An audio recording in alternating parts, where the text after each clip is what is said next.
চলো বন্ধুরা, আবার একটা রেসিপি নিয়ে তোমাদের সামনে হাজির হয়ে গেছি। চলো, হেলদি কিছু তো খেতে হবে, রোজ রোজ তো চটপটা খেলে হবে না। চলো, আজকে আমি মোচা বানাবো, মোচার ঘন্ট। খুব দারুণ স্বাদের মোচার ঘন্ট, যেটা লুচি, পরোটা, রুটি, গরম ভাতের সঙ্গেও কিন্তু জাস্ট জমে যাবে। একদম নিরামিষ আমি বানাবো মোচার ঘন্ট।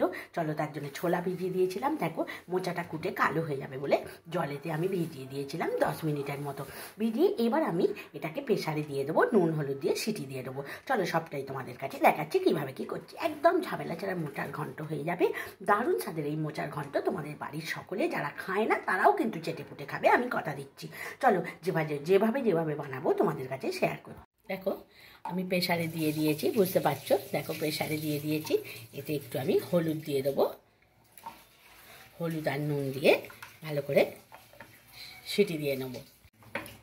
দেখো, নুনও দিয়ে দিচ্ছি, পরিমাণ মতো নুনও দিয়ে দেবে। চলো, দেখো একটু নেড়ে দিচ্ছি, ঠিক আছে। চলো, এবার এটাকে সিটি দিয়ে নিই। আমি 2টো সিটি বাজিয়ে নেবো, 2টো সিটিতেই আশা করি হয়ে যাবে। চলো, দেখো গ্যাসটা জ্বালিয়ে দিয়েছি, 2টো সিটি আমি বাজিয়ে নিই। চলো, 2টো সিটির পর ফিরে দেখো, এই মোচাটা সেদ্ধ করে আমি ছোলা সমেত দেখতে পাচ্ছ এটাকে 2টো সিটি দিয়ে নামিয়ে নিয়েছি। চলো, এবার কি করছি, দেখো একটা পেস্ট বানিয়ে নেবো। তার জন্য আমি দেখো আদা, অল্প আদা, 1.5 ইঞ্চির মতো আদা নিয়ে নিয়েছি। কাঁচা লঙ্কা, আমাদের ঝালটা কম খায় কাঁচা লঙ্কা, তাই অল্পই নিয়ে নিয়েছি। আর গোটা জিরে নিয়ে নিয়েছি। এটাকে চলো বেটে নিই, পেস্ট বানিয়ে নিই আর কি। কড়াইতে সর্ষের তেল দিয়ে দিয়েছি, ওদিকে পেস্টটা তো আমার রেডি হয়েইছে। দেখো, কড়াইতে সর্ষের তেল দিয়ে দিয়েছি, সর্ষের তেলটা এগুলো এইভাবে করে নিলাম। এবার দেখে নিচ্ছি। চলো, তেলটা একটু গরম হয়ে যাক। দেখো, আলুগুলোকে এইভাবে কেটে নিয়েছি, দিয়ে দিচ্ছি। দেখো, আলুটা ভাজা চলছে। চলো, একটু লাল লাল করে ভেজে নিচ্ছি। দেখো, আদা, কাঁচা লঙ্কা, জিরে, গোটা জিরেকে একটা পেস্ট বানিয়ে রেখেছি। চলো, এবার কি করছি, দেখো আলুগুলো ভেজে এইভাবে তুলে নিয়েছি। চলো, এবার কি করছি, দেখো কড়াইতে সর্ষের তেল তো আছেই, আর একটু তোমরা চাইলে দিতে পারো, আমরা একটু তেল কম খাই। দেখো, এর মধ্যে আমি দিয়ে দিচ্ছি গোটা জিরে, এবার দিয়ে দিচ্ছি তেজপাতা, দিয়ে দিচ্ছি শুকনো লঙ্কা, দিয়ে দিচ্ছি লবঙ্গ, এলাচ, দারচিনি দিয়ে দেখো 2 মিনিটের জন্য চলো নাড়াচাড়া করে দিচ্ছি। দেখো, এবার এর মধ্যে আদা, কাঁচা লঙ্কা, গোটা জিরে পেস্টটা দিয়ে দিলাম। এবার এটাকে ভাজতে থাকবো যাতে আদার কাঁচা গন্ধ না থাকে। তো একে একে এবার মশলা দেবার পালা। নুন বুঝে দেবে, কারণ সেদ্ধর সময় নুন দেওয়া আছে। হলুদের গুঁড়ো দিয়ে দিচ্ছি,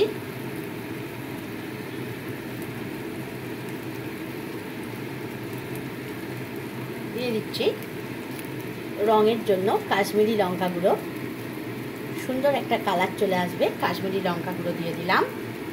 চাইলে তোমরা ধনে দিতে পারো, আমি দিচ্ছি না। দেখো, পেস্টের জলটা দিয়ে এটাকে কষতে থাকবো যাতে মশলার কাঁচা গন্ধ একেবারেই না থাকে। চলো, কষে নিই। দেখো, ছোটো করে কেটে রাখা টমেটো দিয়ে দিলাম, আবারও কষতে থাকবো। নুন দেওয়া আছে বলে টমেটোটা খুব তাড়াতাড়ি সিদ্ধ হয়ে যাবে।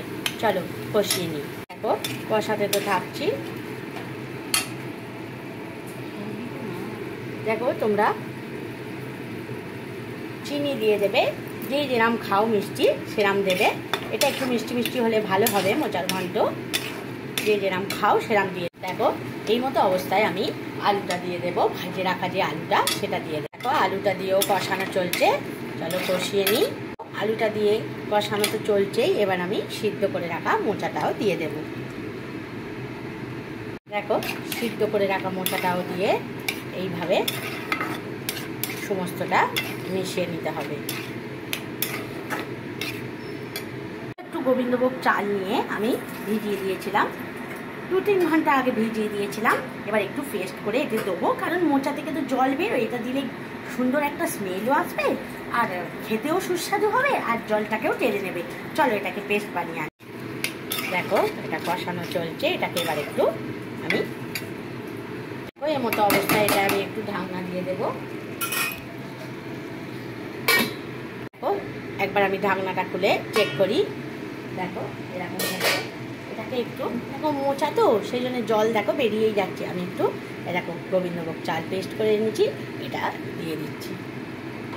এটা দিলে কিন্তু জলটাও টেনে যাবে, একটা সুন্দর গন্ধ আসবে।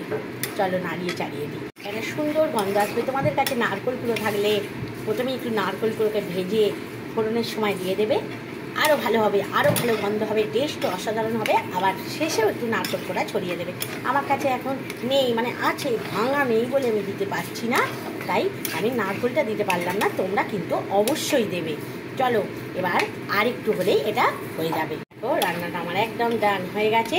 আমি দিয়ে দিচ্ছি ঘি, একদম দেশি গাওয়া ঘি দিয়ে দিলাম, আর দিয়ে দিচ্ছি আমার হাতে তৈরি গরম মশলার গুঁড়ো। চলো রান্নাটা কিন্তু আমার একেবারেই তৈরি হয়ে গেছে। নাড়িয়ে নাও খালি, ব্যাস গ্যাসের ফ্লেমটাকে অফ করে দিলাম। চলো নামিয়ে নিয়ে দেখো কি সুন্দর দেখতে হয়েছে, দেখেছো? অসাধারণ, অসাধারণ খেতেও হয়েছে কিন্তু। তাহলে বন্ধুরা, তোমরা এইভাবে বানিয়ে ফেলো মোচার ঘন্ট, আর সকলকে বাড়ির পরিবেশন করো। বাইরের কেউ এলেও তোমাদের সুনাম করবেই করবে। খুব সাধারণ, ঝামেলা ছাড়াই একদম তাড়াতাড়ির মধ্যে হয়ে যাবে। খালি জাস্ট এতে একটু নারকেল করে দিয়ে দাও, আরও অসাধারণ হয়ে যাবে। আমার কাছে অ্যাভেলেবেল ছিল না, মানে থাকলেও ওটা কাটা নেই, আমি দিতে পারিনি। তাহলে বন্ধুরা, কেমন লাগলো আমার রেসিপিটা? ভালো লাগলে একটা লাইক পেতেই পারি। বন্ধু বান্ধবের মধ্যে শেয়ার করে দিও। তোমরা সুস্থ থেকো, ভালো থেকো, খুব খুব খুব ভালো।